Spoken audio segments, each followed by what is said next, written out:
Hello students, welcome to EPG Pathshala.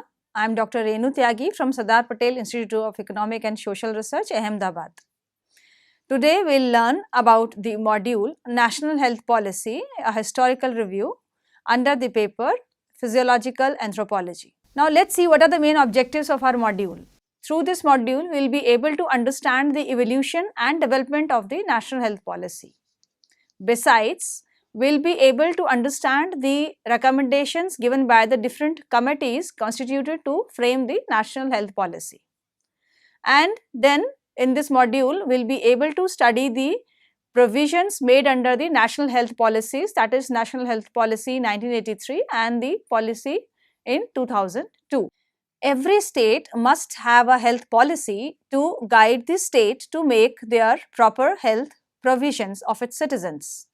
But in the case of India, the health policy was very much delayed as the first national health policy in India was adopted in the year of 1983. Before the launch of this national health policy, several committees were framed to give their recommendations. Some of these committees were framed even before our independence, such as the Subcommittee on the Health Policies under National Planning Committee and the Bhor Committee. The different committees formed on the health before the first National Health Policy came in existence or will be discussed in the forthcoming part of this module. For example, the Bhor Committee 1946, the Mudaliar Committee 1959, the Chadha Committee 1963, Mukherjee Committee in 1965, another Mukherjee Committee in 1966, Jangalwala Committee in 1967, Kartan Singh Committee gave their recommendations in 1973, the Srivastava Committee was framed in 1977. So, we will be discussing all these committees in much details one by one. The Bhor Committee 1946, this committee is known as the Health Survey and Development Committee. It was appointed under the chairmanship of Sir Joseph Bhor in 1943 and submitted its report in 1946. It was the most comprehensive studied report and made from the micro level. There were two major objectives: to review the health situation and health organization in British India and to recommend the future development of Indian health system.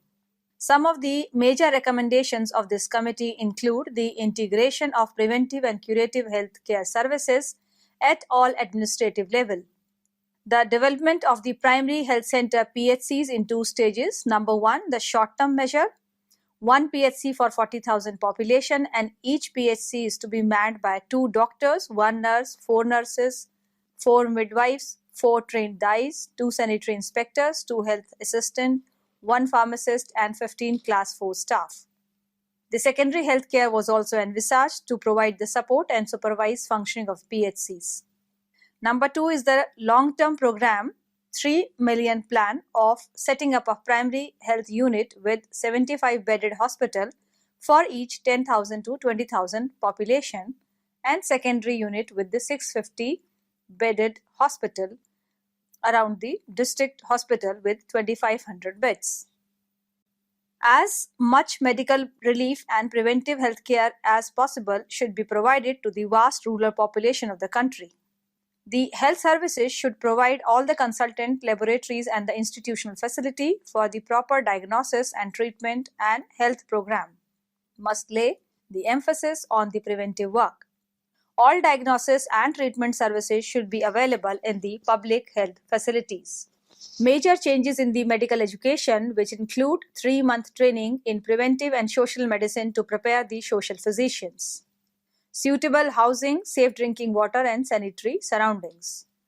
This committee was instrumental in bringing about public health reforms related to peripheral health center in India. Though most of the recommendations were not implemented at the time, the committee was a trigger to the reforms that followed. It required the implementation of structural changes in the then health system, and had they been implemented, they would have radically altered the healthcare access and the health status of Indian masses. The Mudaliar Committee 1962. After India's independence, the first 2 decades were mainly spent on managing and fighting the rampant epidemics like malaria, cholera and smallpox. It was also realized that major resources of the public health services have been spent only in the urban areas, while maximum population reside in the rural areas. Also, the recommendation of the Bohr Committee could not be implemented in real sense. For this, the Government of India appointed Health Survey and Planning Committee under A.L. Mudliar in 1959. The then Minister of Health said that the principle enunciated by the Bohr Committee are as valid today as they were at that time. And now, 12 years of development necessitate today a resurvey of the whole field of the health. The main objectives of the Mudliar Committee report is to make the evaluation in the field of medical relief and public health since the submission of Bohr Committee report, to review the first and the second 5-year plan health projects, and to make recommendations for the development and expansion of health services. The main recommendation of the Mudliar Committee included the provision of 1 PHC per 40,000 population. The staffing pattern of earlier or existing PHC should be upgraded as per the Bohr Committee recommendation. Strengthening of the subdivision and district hospital after the PHCs. At least 1 bed per 1,000 and 1 doctor per 3,000 population, and at least 150-bed basic hospital for each subdivision. There should be 1 500-bed district health and 1 medical college per 5 million population. No integration of the system of medicine. Central government should control communicable diseases. The All India Health Services should be created to replace the erstwhile Indian Medical Services. Chadha Committee 1963. The Government of India has appointed another committee in 1963 under the chairmanship of Dr. M.S. Chadha to advise about the necessary arrangements for the maintenance phase of the National Malaria Eradication Program NMEP. The objectives of this program are to give the details of requirement related to the public health center, their planning, the necessary priority required as per the need of National Malaria Eradication Program maintenance phase, and to analyze the staffing pattern required for PHCs and the manner in which technical and supervisory staff of NMEP should be utilized after the eradication of malaria. Some of the basic recommendations of this committee are the vigilance operations in respect of NMEP should be the responsibility of General Health Services. The basic unit to have the effective control over communicable diseases and provide preventive health care. The basic health worker should be there per 10,000 population and should be redefined as the MPW, who will have to do the additional duties of collection of vital statistics and the filing. A medical officer trained in malaria is required to assist the district health officer, who also work as a district epidemiological officer, and investigate the cases, supervise the program, and take remedial action under the supervision of DHO. The family planning health assistant should supervise 3-4 MPWs. To establish the medical institution, particularly the dispensaries and PHCs planned during the third 5-year plan. Mukherjee Committee 1965. The recommendation of the Chadha Committee were impracticable because the basic health workers with their multiple functions could not do justice either to malaria work or to the family planning work. As a result, both the program, that is malaria and family planning program, suffered largely. The Mukherjee Committee was appointed to review the performance in the area of family planning program. The recommendations of the Mukherjee Committee include to dealing the malaria activities from the family planning program and separate staff for the family planning program. Separate family planning cell at the state health directorate level, which would work as an executive agency for the implementation of family planning programs. This family planning cell at the state would be looked after by a joint director and receive all the support from the other officials in the implementation of the family planning program. The family planning assistant were to undertake family planning duties only. The basic health workers were to be utilized for the purpose other than the family planning. The recommendations are: number 1, 1 basic health worker for 10,000 populations in normal areas, but in difficult and sparsely distributed population, the number of health workers may be increased proportionately. A health inspector for the 4 basic health workers, the existing sanitary inspector should focus more on the environmental sanitation. Leave and a training reserve of 5% of the total basic health worker should be provided. The technical staff, such as the doctors, should be relieved of the administrative work.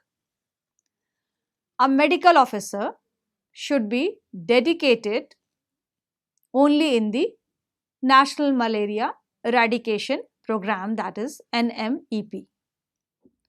The district level health organization should be gradually strengthened to adequately staffed, and they should be headed by a chief medical health officer. There is a need for strengthening the PHED for preventive health care at the district level.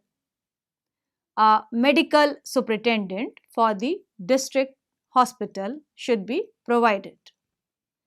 A proper building for the office and the residence of the public health center and the central level should be given.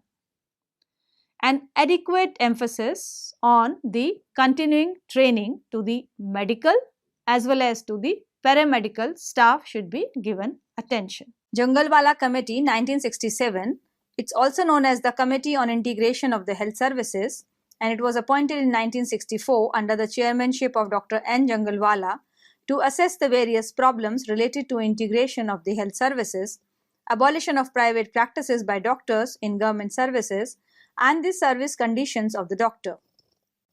The recommendation of this committee included the integration of health services, organizations, and personnel from top to bottom level. It includes the interdependence between central, state, and the local government in health matters, including the program. It also includes the district level health organization should be strengthened properly to undertake the comprehensive health work on the regionalized basis. A public health center is a paramount institution and medical officer must be in the complete administrative control. It also suggested the integration of the services will not be effective unless all medical officers are brought in one cadre and the improvement in their services condition is made. The common seniority and the equal pay for equal work and special pay for special work was also suggested. Abolition of the private practices by the government doctor was another recommendation of this committee. The Kartar Singh Committee, this is also known as the Committee on the Multi-Purpose Workers, MPWs, under Health and the Family Planning Program. The main objectives of this committee was the structure for the integrated services at the peripheral and the supervisory level need to be made, the feasibility of the MPWs and their training requirement, the utilization of the mobile service unit set up under Family Planning Program for integrated medical, public health and family planning services operation in the field. The recommendation of this committee include the various categories of the peripheral workers should be integrated into a single cadre of MPWs, male as well as female. The erstwhile A&M were to be converted into MPWs, female and basic health workers, malaria surveillance workers, vaccinators, health education assistants, and the family planning health assistant to be replaced by MPWs. The work of 3-4 male and female MPWs was to be supervised by one health supervisor. The existing LHVs were to be converted into female health supervisor. One PHC should cover a population of 50,000 and it should have at least 2 doctors. A PHC should be divided into 16 sub-centers, one for 3,000 to 3,500 population, and each sub-center to be staffed by a male and a female health worker. The doctor in charge of the PHC should have the overall charge of all the supervisors.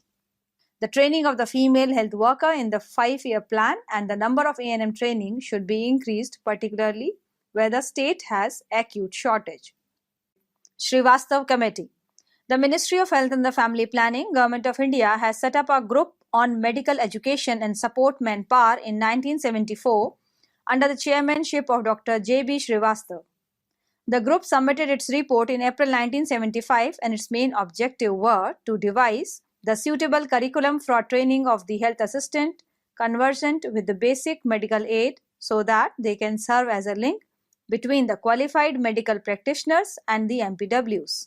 Next, to suggest the steps for improving the existing medical educational processes, and then to make any other suggestions to realize the above objectives and related matters.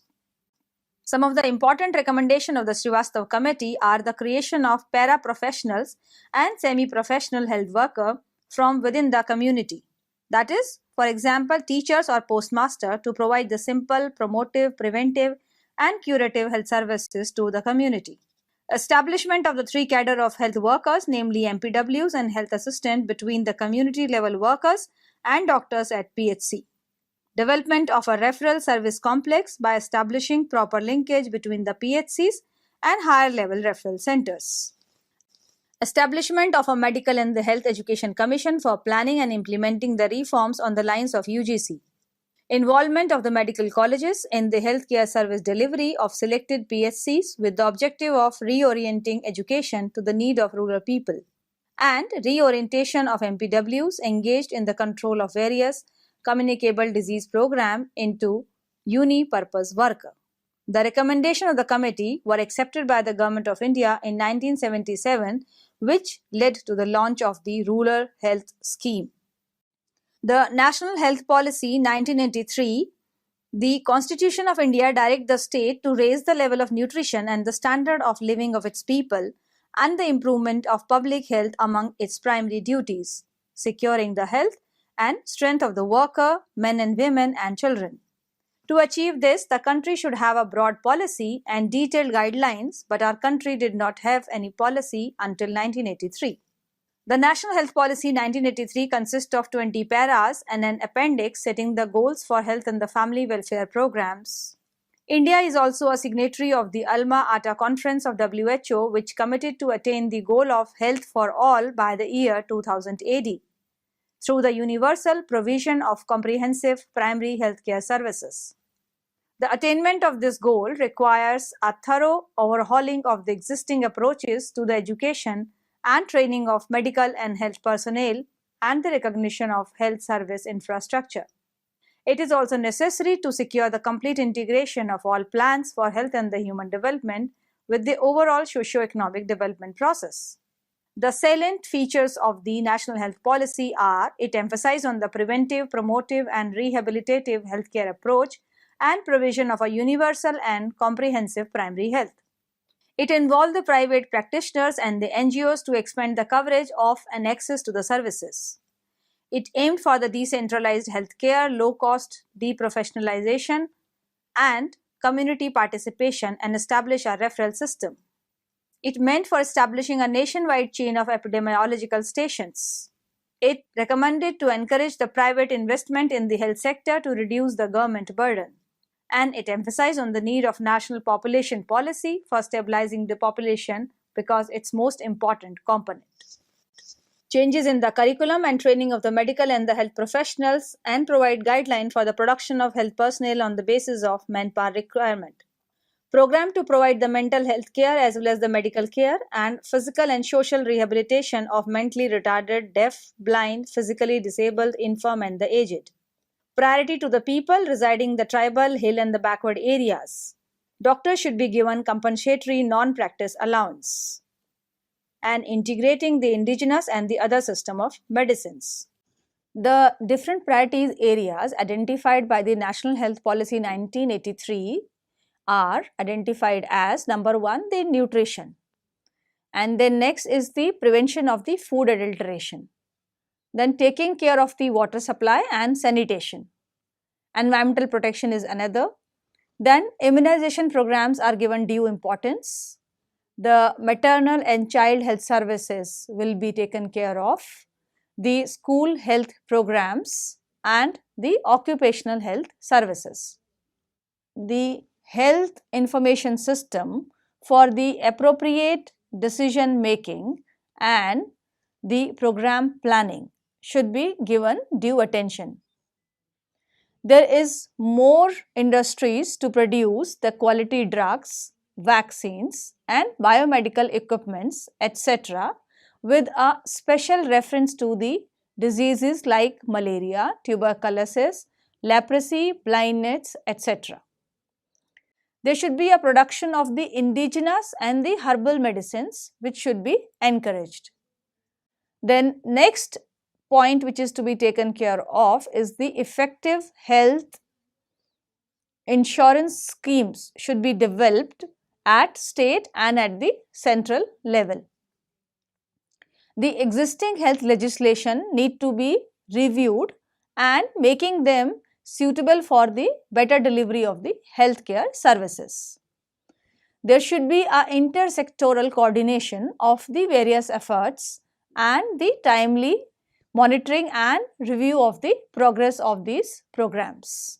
The National Health Policy 1983 may be observed that most of the goals set for the 1990 and 2000, except the death rate and a few vaccination, could not be achieved.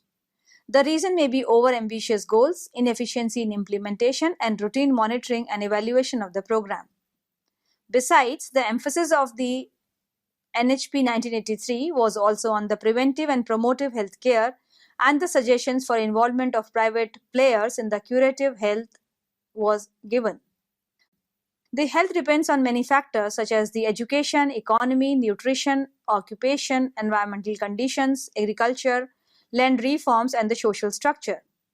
Unfortunately, the National Health Policy narrows down its direction to only provisions for the physical infrastructure of health. This policy has identified priority areas, but not much work is being done. The policy advocates for the community participation, but it fails to ensure their participation as most of them still prefer to choose private health facilities.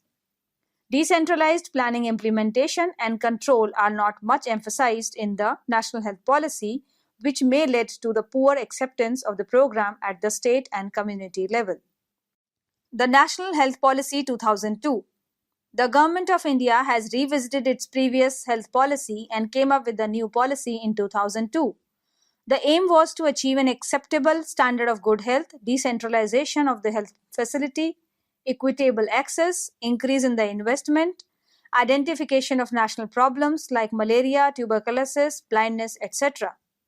The main objectives of this are acceptable standard of good health of the Indian population, decentralizing the public health system by upgrading the infrastructure in existing institutions, equitable access to the health services, enhancing contribution of private sector on affordable prices, emphasizing rational use of drugs, increasing access to traditional medicines.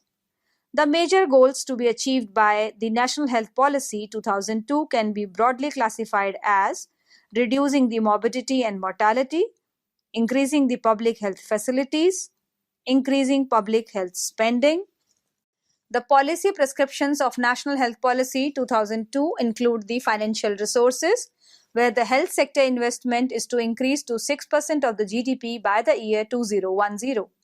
The existing 15% of the central government contribution is to be raised to 25% by 2010.